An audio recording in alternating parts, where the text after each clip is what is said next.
Ibunienu. See a Ugochi, Nagani. You can find you one cockata. Where can it is?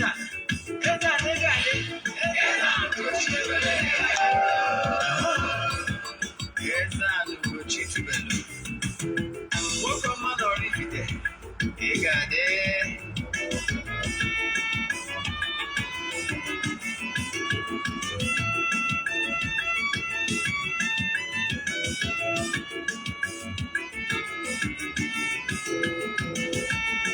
Ọdịnala bụ eziokwu.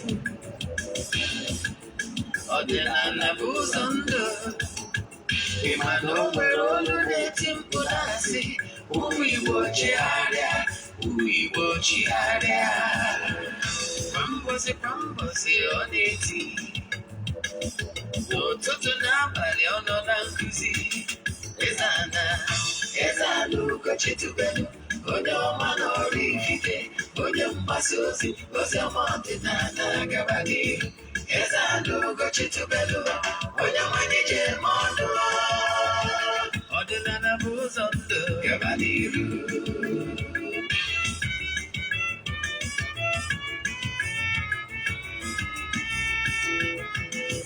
Ezeana Ugochi Tubelu, onye ọma na Oraifite, onye mgbasa ozi ọma ọdịnala gaba n'ihu. Ezeana Ugochi Tubelu, onye nwanyị ji eme ọnụ. Ọdịnala bụ ụzọ ndụ gaba n'ihu. Ezeana ga-adị. Ugochi Tubelu ga-adị. Ugochi Tubelu temple, ọ ya adị. Maka na eziokwu anwanwụ chacha. Ndị oge erighị anyị front and back. Ndị oche eri anyị front and back. Fada asị kara aka nwere ụmụ Igbo si anyị rapụ nke anyị na nke faka mma. Bụrụ Baịbụl bịa akwụkwọ akụkọ mepekwa chọọchị fa obodo ga-agakwa. Mana Ugochi Tubelu ekweghị ekwe. Ezeana si na mma ọdịnala ọmanwụ chacha. Oge ọbụla ọ na-eti ọ nọ na nkụzi. Chukwu abịa gbagba ume. Ọdịnala ya dị. Ezeana Ugochi Tubelu, onye ọma na Oraifite, onye mgbasa ozi ọma ọdịnala gaba n'ihu. Ụtụtụ ọma na ụmụ ọdịnala Igbo. Aka m bụkwa onye nke gị Ogbuefi Ezeana Ugochi Tubelu na Oraifite. Abụ m onye isi nchụaja na Ugochi Tubelu ọdịnala temple. Anyị na-agba afa miri emi ma rụkwazi ọrụ mmụọ dị iche iche. Abụkwazi m onye isi nchụaja na ọdịnala Restoration Prayer Ministry. Rụkwazi onye mgbasa ozi ọdịnala Igbo. You can call me an ọdịnala evangelist. I will answer. My mission is to help people live better life. N'oge awa nke eziokwu n'ụbọchị taa bụ eke, asị m na ọ eketara anyị ihe ọma ma kepụrụ anyị ihe ọjọọ.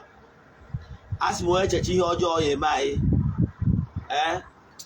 ya nwee ọdachi. Ọ ihe m kwuru.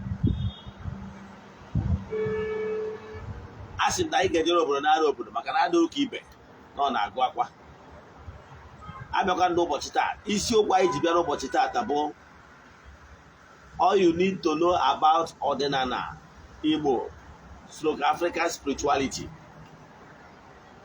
Oke ọfọ na ogu. Achọrọ m ka nkọwa ihe wụ ọdịnala ka unu ghọta ya ọfụma, ka nkọwazikwara gị etu anyị si kwado n'arụ anyị na-achọ ịbanye bụ 2023. Anyị kwadosiri ike. Nke mbụ bụ na ọkwa dị mkpa bụ echefuna na every Monday and Wednesday bụ ụbọchị anyị ji enwe ọdịnala administration Ugochi Tubelu ọdịnala temple using ọdịnala method. Ọ ụbọchị anyị ji ekwubi okwu n'isi ndị enyi anyị niile, friends of the temple, na ndị niile na-esonyere anyị ihe anyị na-eme na temple na-amasị, maka na ike dị n'okwu ọnụ. Ọ ụbọchị anyị ji ekwubi okwu, yes, chụkwazi aja dị iche iche n'isi ndị niile na-esonyere anyị. Maka na ama m na o nwere ndị problem ha bụ ihe nidi ka emere ndụ ha bụ ikwubiri ha okwu n'aha Chukwu okike nke pụrụ ime ihe niile. Ndị a ga-ekwubiri okwu sụgharịa ha ọfọ udo bide. Nwee ndị bụ na nsogbu ha bụ na a ga-achụ aja. O nwere ike ịbụ ụdị aja dị iche iche, nwere ụdị aja dị iche iche. Ndị gogoro nkụzi m ebe m kọwara gbasara aja, enwere many types of aja. Enwere aja, ọ bụrụ aja niile ebe aja ihe mme. Yes. Enwere aja nsure ọkụ, enwere aja okporo ụzọ, enwere aja dị iche iche. Nke wụ na ị ga-egoro ntị na agba ochie, ị ga-afụ ebe a chụrụ ụdị aja dị iche iche. Ichefu na aja Ken and Abel nwanne ya chụrụ n'akwụkwọ na Ancient Book. So iji gosi gị na-enwere, ọ bụrụ taa ka a chụbara aja. Yes. Nwekwazi aja bụ na aja ihe mme. Imekwusara ka ahụ ịchụ aja ọkwa ịma. Yes. Ịlụtakwa ihe n'ịchụ aja wee nye ụmụ ihe niile ekere eke. Ịghọtara ya? Other creatures aja ka ọ bụ. Mana enweziri aja bụ sacrifice of the blood of an animal. Ịghọtara ya? So ihe niile abụ ihe ị kwesịrị ịma. Mana ụbọchị Wednesday bụ ụbọchị anyị si achụ aja dị iche iche. Ya na ikwubi okwu excluding aja ihe mme. So ụbọchị a ka anyị ji aga ọfọ chụọ aja dị iche na temple n'isi ndị niile na-esonyere anyị. Then kwubizie okwu n'isi ha. Ịghọtara ya? Ị nwere ike isonyere anyị ọrụ anyị na-arụ na ọrụ mmụọ, ihe mmụọ ka anyị na-eme. You can join us anywhere you are all over the globe. Ọ ihe mmụọ ka ọ bụ.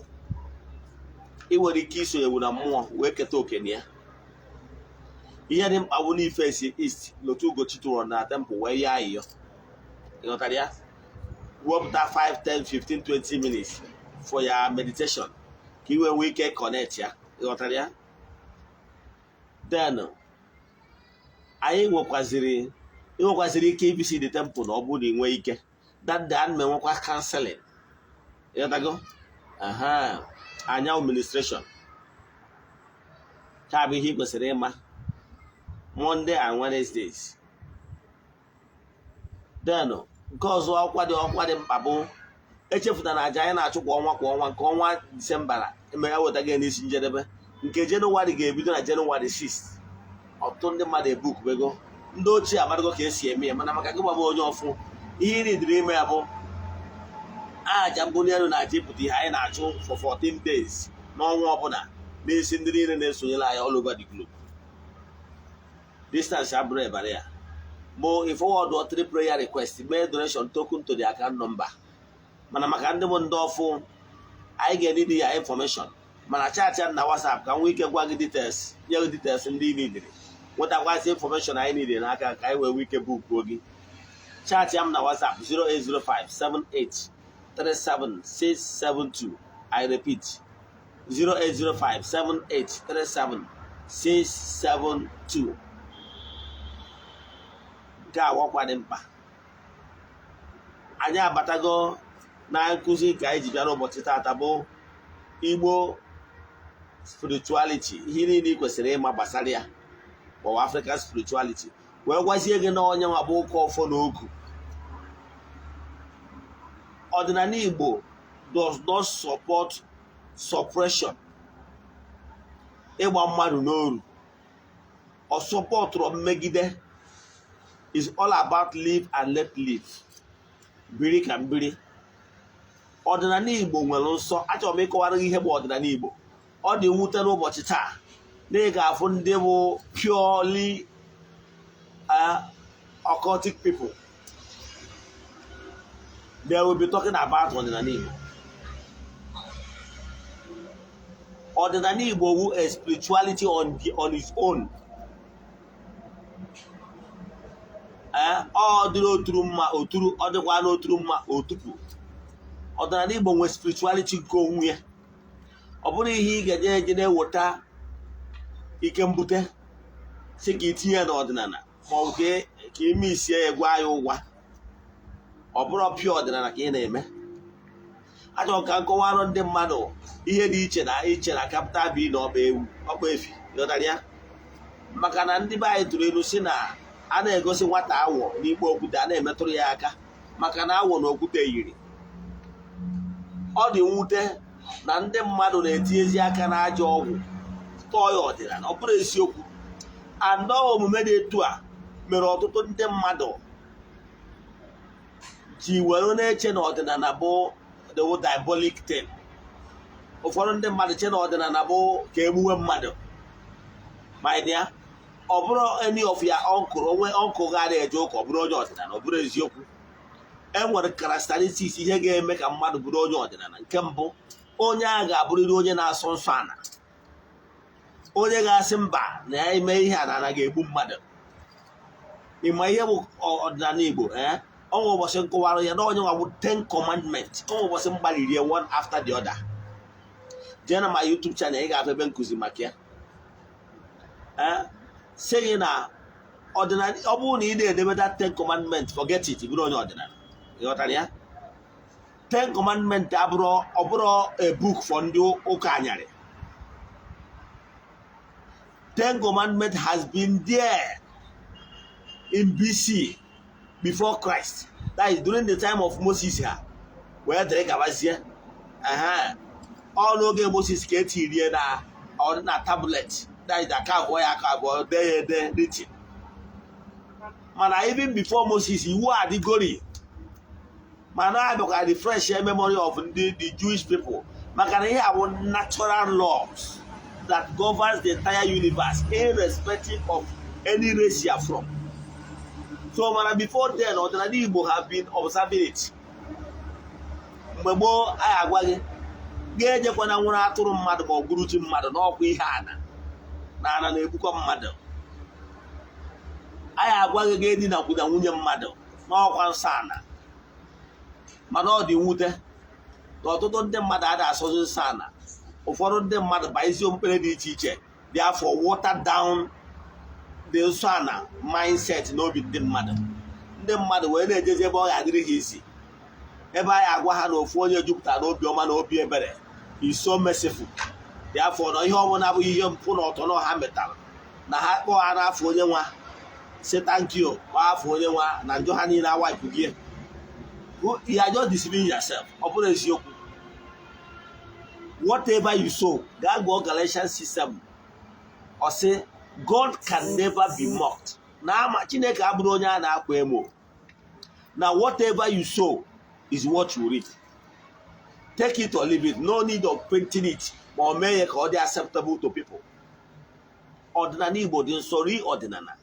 Ị ga-asọrịrị nsọ. Ọ bụrụ na ị dị asọ nsọ ana forget it. Whether ma ị kpọrọ onwe gị dibịa ma ị kpọrọ onwe gị ihe ọbụla afọ sọ kpọọ onwe pasụkpọ aha sọrọ gị mana ị na-aga na-eme mpụ na ọtọ na-edina ndị mmadụ nwunye ndị mmadụ ma ọ bụ ndị na-arụrụ ọrụ forget it. Ị mara ihe ị na-eme. Ị ghọtara ya? That ọdịnala Igbo is holy. So ihe m na-achịkọwa bụ na ọdịnala Igbo does not support anything ọbụla dị selfish ka imegide mmadụ ibe gị ka ihipụtanize ya mmadụ. Ọtụtụ ndị mmadụ na-eme ụdọ dị etu because they are using occultic power to achieve all these things. Man, I can tell you anything occultic, anything you are hypnotizing is occult training. And those are going to be danger in practicing it. Now, ọ bụrụ na ị chọrọ practice real ọdịnala, ị ga-asọ nsọ. Wepụ aka n'ihe ọbụla bụ ajọ ọgwụ. Mgbe gboo o nwere some families nna ha gwọrọ ajọ ọgwụ. Yes, ajọ ọgwụ ndị a nna ha gwọrọ ọ bụrụ nke ọgwụ ego mana enwere ọgwụ ego ọgwụ agwọrọ maka ego yes primarily for money. Mana enwere ọgwụ ọjọọ dị iche iche ndị ọzọ ndị mmadụ gwọrọ maka one thing or the other like Igbo. Ọ bụrụ taa ka Igbo dịbara o nwere ndị gwọrọ ya mgbe gboo ọ pụta afọ onye a na-amara ekwe atụnye ekwe n'ọfịa anaghịzi n'obodo abata na village square na-agba mgba otu ọsọ gị ha oburu ụtụ ọ na efu ya egwu ya na-atụ gị. Ụfọdụ megidere were chụfusia ikwu na ibe ha ndị mmadụ gbasaa okpokọrọ na mmadụ niile kpata anụ ogoro obodo ị ga-eji asị gị na na nna ha na ndị a nwere ana too much maka na nnukwu nna fa kere ike dị egwu. O kere ike wee chụsa ndị mmadụ wee kpakọrọ ana ndị mmadụ. Ụfọdụ mechara ya gwọ ajọ ọgwụ na-ehi agụ. Ụfọdụ mechara ya gwọ ajọ ọgwụ na-eme disapia. Ụfọdụ nwere agwọ ajọ ọgwụ dị iche iche ka e wee kee ike dị iche iche ka e wee buga ka e wee n'ezie n'obodo ka o wee na-anara ndị mmadụ ihe. Ezinụlọ niile ahụ agwọrọ ajọ ọgwụ, nnukwu nna ha gwọrọ ajọ ọgwụ na-ata ahụfụ ya ruo taa. Can tell you. Onye kpatara ụfọdụ obodo ifu ha na famili nnukwu nna fa gwọrọ ajọ ọgwụ ma ndị nna nna ha gwọrọ ajọ ọgwụ jee ebe ahụ taa. Ụfọdụ n'ime ha na-eme ndakpọsị, ụfọdụ ahịhịa na-epu ya. Ụfọdụ ụmụazị amụzi n'obodo na ngwuru dị etu a, ha tolite na-agwa ha maka ọdịnala, ha na-agbasị gị na ọdịnala achọkara bikọs o chere ihe ahụ nnukwu nna ya mere n'ọdịnala. Ị ma na o nwere ndị mere dibịa mgbe gboo mana ha mere dibịa ọjọọ. Iruo na be ha ya na-afụ mbesa, a na-akpọ mbesa anyị na-afụ ha ndị na-agụsị ọnụ mmiri. O nwere ike ebe ya afụ ị na-afụ ma ndị ọrụsị dị iche iche, ị na-afụ adị ogologo ndụ. Awee ka obicha nwa etu a ọnwụ adị na ngwuru dị etu a ife a na-eme. O nwere nsọm dibịa ihe eje na befe ife ebe enyicha ma ebulu na-enyiri ụfọdụ ihe dị iche iche dị dangerous things. Ọ bụrụ na ọ gbachazie mechizie odogwu ya nwa na mpịtị mpịapịa onye na ngwuru dị etu a, ụfọdụ nwere ike abụrụ ha tolitezie ha sị na ọdịnala achọ ka bikọs ha fụrụ ihe na-emezi. Ị ghọtara ya? By then ha na-echere ihe a nna ha mere bụ ọdịnala, mana ha mụọ na nna ha mere those things out of selfishness, as of wickedness. Ihe abụrụ ọdịnala, ihe abụ uke na ndị onye maka ụmụ ya ụtụ anyị banyekwara taa a na-agwọ ọkụ ite na-eme nta na-eme imo ka e wee bụrụ karịsịa akarịsa, ka e wee gbaa kere aka aha ya Bugatti, ka e wee gbaa Bentley, ka e wee gbaa Lamborghini. Adị m ekwuzi okwu ụmụ ochie wago ndị ahụ obere ọ ka ọ bụrụ karịsịa karịsịa. Mana ndị nna eblem parents, ndị emere investigeshọn ka akọwara ndị mmadụ ihe bụ ọdịnala.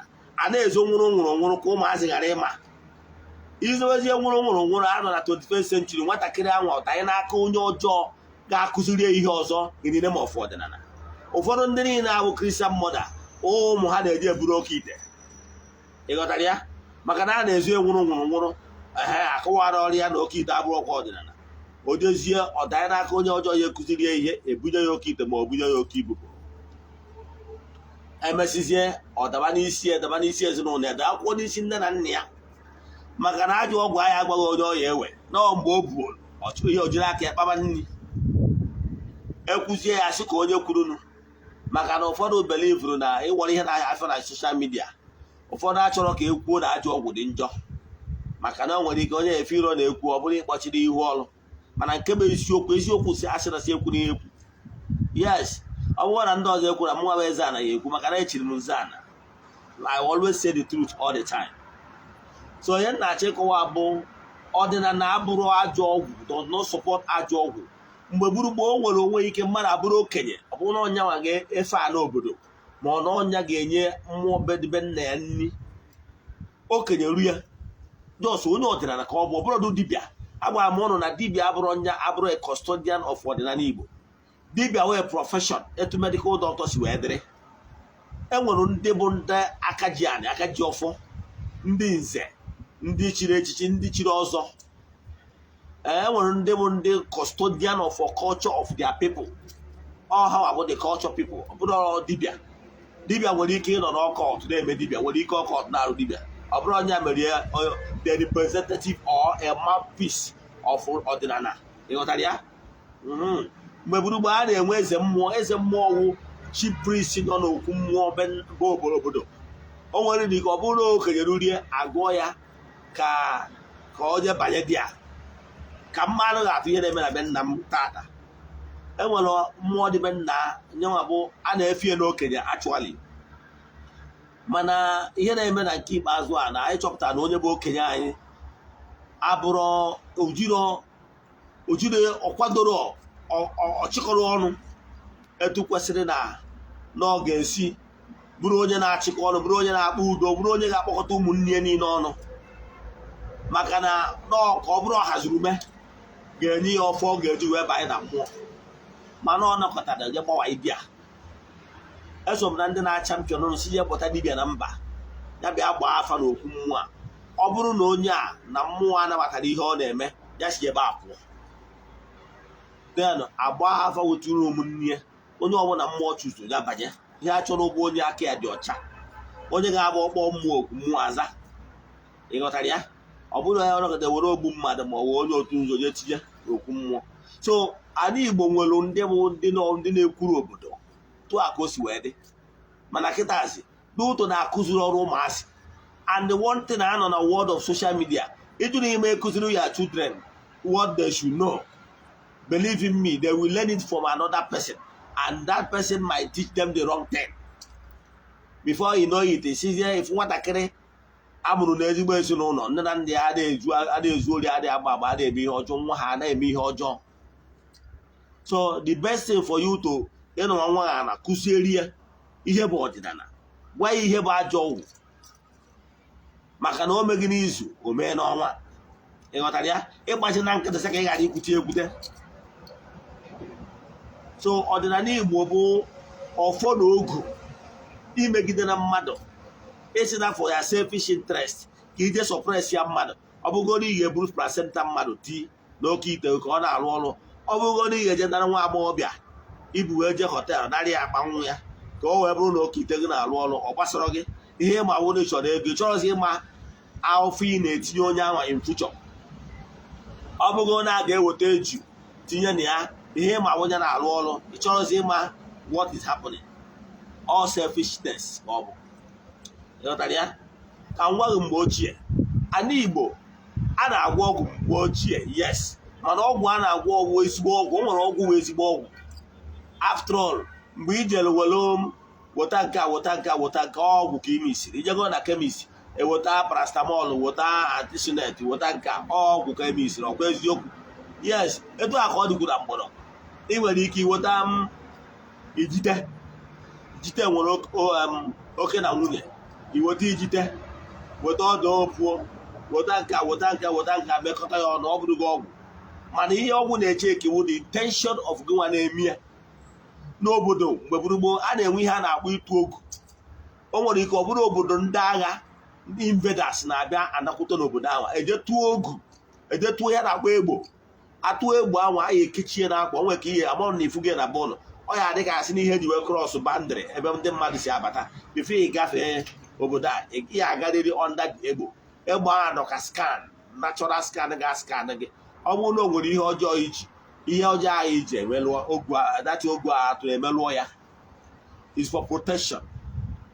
Enwekwara famili dị iche iche dewere ụfọdụ ihe dị iche iche eji echekwa famili like eleta m nnukwu nna m mgbe ahụ o nwere ọgwụ o debere ụwa ọgwụ eji aiza maka na nnukwu nna m kpatara ego mgbe gboo yes ọgwụ eji aiza eme ịbata ya na-abịa ebe zuo ori ịmana ị ga-eji aiza zaba kọmpaụndụ ihe azagide echi efo tiri ndị mmadụ abịa fo abịa gbagha enene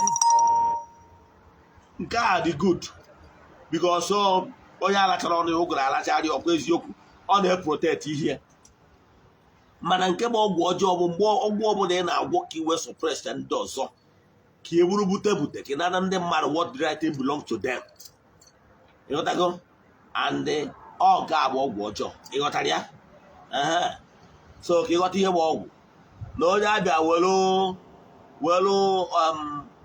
welu ahịfịa gova tinye akwụkwọ pọpọ tinye akwụkwọ mango wee sieri ya ọgwụ ka ọ bụ mana ezigbo ọgwụ na-agwa ahụ onye ahụ adụrọ ka ahụ dị ya mma ọkwa eziokwu so ka ịghọta ihe dị iche mana nke ọ bụla imere ka iwe megide mmadụ forget it onye abụ nke ọjọọ ịghọtara ya mmụọ nwere ezi mmụọ ọha ma mmụọ ọma nwee ajọ mmụọ onye ma ajọ mmụọ so ị na-eme nke ọma you will be attracted to good spirit ezigbo mmụọ ị na-eme nke ọjọọ you will be attracted to evil spirit nke ọjọọ ịghọtara ya so ọdịnala Igbo adọrọ evil ịmara ka m si kwado na nke ikpeazụ na 2023 my target this year a na-aba next year a na-aba bụ achọrọ m ka m nweta this ọdịnala evangelization to greater height maka ihi na ndị be anyị gbara nkịtị for so long, ndị ọzọ wee bụrụzie ha na-atapịa ihe bụ ọdịnala. Therefore, when the wrong people are interpreting our Igbo or spirituality, they interpreted it wrongly and gave ọdịnala bad name. So ụmụazị na-etolite na-afụzi ọdịnala in that light. Let me give you an example. Ndị Nollywood, onwenugo ụbọchị ịwọchị katara fim ndị China ma ọ fim ndị India, iwee fụ ebe ndị India atịdo fim wee act ihe gbasara chi ha, the gods of their land. Because I have been to India. Yes, ama na ha nwere chi dị iche iche etu anyị si nwekwa n'Africa. That is Hinduism. Ha nwere ogwugwu, ha nwere amadioha, ha nwere udo in their own language. Chukwu okike pụrụ ime ihe niile, they call him Bagwam. Etu anyị si akpọ Chukwu okike, ihe ha kpọrọ nke ha bụ Bagwam. Ịghọtara ya? Ịma na mba na-asụ n'onu mana akwụ ụkwara ọ bụrụ ofu.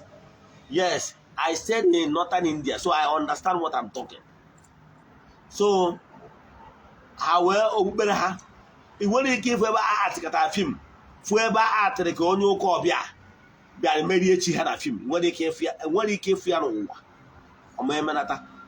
Because ị mara ọ bụrụ eziokwu, ihe niile a na-atị na fim bụ ka e wee megide, wee penti ọdịnala in bad light. Ị ga-afụ ewu wicked man atagị ya asị onye ọdịnala, na-enye nsi, na-enye ndị mmadụ enye ule na village, atagị ya onye ọdịnala ka e wee nye ọdịnala bad name. Wee na-asị nwere ka atịkata ebe a akpọ ofu pastọ ga-represent ndị ụka anyarị, o megide ekpere na ihu okwu mmụọ enwuru ọkụ. Wee chalenji ya sị ya na mụ na-apụta na m wepụta 500,000, onye ọbụla ga-abịa n'ihu okwu mmụọ confirm alụsị obodo, iji na machis, iji na fuel, ikpegide ha na-ekpere arụsị obodo anyị nwụrụ ọkụ, iwere 500,000 naba. Atụrụ ogom chalenji ya for months, nwere onye pick up. Yes, onwe onye ye pick up, mmenye 500,000, ikpe ekpere 1 hour, arụsị be anyị nwụrụ ọkụ on his own. Amara na ihe na-atị na fim bụ ya, ma na Nigeria fim a na-atụ ụdị ihe a, onye agbọrọ nwere ike chere ọ na-eme eme. Ịghọtara ya? Ọ mmadụ ịkpọ ọbụ ya mkpọkọrọ agbata obi were kpaa ahịhịa. So anyị achọrọ m ibido sponsor film. Yes, film ndị a chọrọ sponsor bụ nke ga-enye true story of what ọdịnala Igbo spirituality stand for. Maka na ọ bụrụ na anyị ejiri aka anyị kọwaa our own story, ndị ọzọ akọwa story anyị na-etu ọ ga-esi favor ha. I can tell you, film izi anyị na-ebido akwụsịgo ụgwọ niile kwesịrị ka m kwụọ na ya. So ife a na-eni dizikịta bụ the DGN, the director of the movie. Yes, a ga-ebido ishoot ya bụ film either January or February. Mụ na ya ka ya akpa within this Christmas. Before 31st, m enye gị the exact date a ga-ebido shooting that film. And to lead by example, that particular first movie, I will feature in that movie. Because that particular movie is my story. Yes. I want to tell my story. Etu nsi wee bido n'ụka ọbịa wee bata n'ọdịnala. Yes, i wee soro ihe mere m nwa wee mụta ihe, ka m wee kọọrọ gị akụkọ ihe mere na ngwurube nna m, maka ihi na na-etufuru ọfọ. The title of the movie will be the rejected staff, family staff. Yes, the rejected family staff ọfọ. All the title of the movie. I can tell you, after this particular one now, more will still come. Because Emmanuel can see akwado sigo m ike na I can take this evangelization to another height. Because we need people to understand it. Like last year, I have been calling the movie people. So try to add the film the way it is. Obaro relation of key web project here, Okobia. Then a cut of your ordinana with the falsehood. Oh, way you if you don't order man ordinana. No problem. No problem with that. Yes. Man, I can tell you no what you hear the Northern and not enjoy. Ihe bụ ihe nweta ihe dị njọ ọbụ n'omenala, and agwa gị na onwere ihe dị iche na ọdịnala na omenala. Ọdịnala bụ spirituality, Igbo spirituality, mana omenala bụ custom nke dị na mba dị iche iche. Etu ndị asị eme abụrụ etu ndị asị eme, like akwamozu ma ọ bụ alụmdi na nwunye. Ihe awụ ọdịnala, custom of the people, mana Igbo spirituality remain the same. So ngwa ha atịba exactly what happened. In more any sense, pụtara ịbịa art ya ihe mana ọ dị o mere exist. So mana achọpụtara m na my advice when na-ajụ ndị niile na-eji art example, ị bịa na ala obodo mmadụ ịbịa art film, art ya something mana ọ bụrụ eziokwu ihe na-eme n'obodo a. Now art cha datin na nwa it's like ibu ala obodo ahụ ebubo ihe a na-eme, and onwere etu isi wee pay homage ma ọ gwa ala obodo a si ya biko na ala obodo a donu abịakọrọ m art film. Ihe nna atịkwa kịta arọkọ eziokwu o, ihe nna atị ihe akwụkwọ asị kaba na ọka were wee kpata ihe na-enye ezinụlọ m. Ụfọdụ eje na mmiri atịba what is not even abro real, and onwe ọgwado ka isi wee apologize ya to the spirits in the water na ihe na atịkwa akwụkwọ fake kaba na ego ndị ka ị na-achụ. Ọnya so na ihe na-ebutere ndị movie, Nigerian movie, what they are passing through. Most of them adị akara nka na anọkọta ofu achị ofu akụkọ onye ahụ ebu na anabachukwu ebu na akwụkwọ. Ọtụtụ ndị niile na-afụkara nka na Nigerian movie wụ ndị ma ihe a na-eme. Ọbara unu ka mkpọwa names, mana adị m achọ ụkọwara na ọtụtụ n'ime ha ndị arụtegara aka na fim karịa ndụ sie ike. Ụfọdụ n'ime ha ma ihe a na-eme, ha bụkwa ghọta ebe ha prezentịrị onwe ha. Ụfọdụ nwere ike prezentịrị onwe ha na ha bụ ndị ụka mana ha abụkwa odogwu in their own right. Ịghọtara ya? So nke mbụgoro bụ na mmadụ agba eje nwere ijiji dị n'ahụ onye ọzọ gboo n'ahụ ya. It doesn't make sense na ka ị wee chụta ego ịpụtazie atịa ihe ịma na ọ bụ ihe abụrụ real in order ka ị nweta ego, and ọ bụrụ ihe ga-ebute mkpọrọkọ ọnụ n'obodo ịnọ wee atịa fim. Ịma na the gods are wise. Enwere ike atụọrọ onye a kidney, atụọrọ ya kidney problem, atụọrọ ya ofu problem. Ego niile ọ atị na fim agwụ, ọma abịa na Nigeria na-ayọ ego, achakwa ego nyocha ego ọma nwụrụ. Ịghọtara ya? So what am I saying? Ihe m na-ekwu bụ actually art, let's art exactly. Now my advice to other Nollywood people, if you want to art exactly what happened. Art na n'ụdị ka ị wee paint ọdịnala in a bad light. Yes, then why promoting one religion ahead of ọdịnala is not good. Even morally, gị nwa na art ya mana ọ dịrọ good, mana confront m ofu onye ọ na-akọwara m na ihe aja atụkwana ụdị ihe abụ na ha na-enye ndị mmadụ what people want to see. Yes, because their target is to make profit ọkwa eziokwu.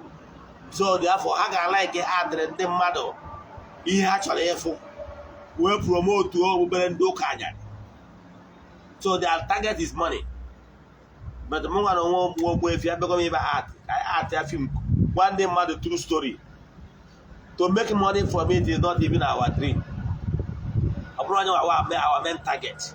Our main target bụ to set the record straight. Ka ndị mmadụ true story. Yes. So now we hire. So some of these our teachings, I get these stories, I get put here into acting. So that by so doing we'll be able to work with the conscious mind of our people. Because this evangelization of a thing. I need the Kaisina Yendema, where Mar have you have. So I am a Nigerian people that like a what if you know. Yes, I get used to try on Iwerike.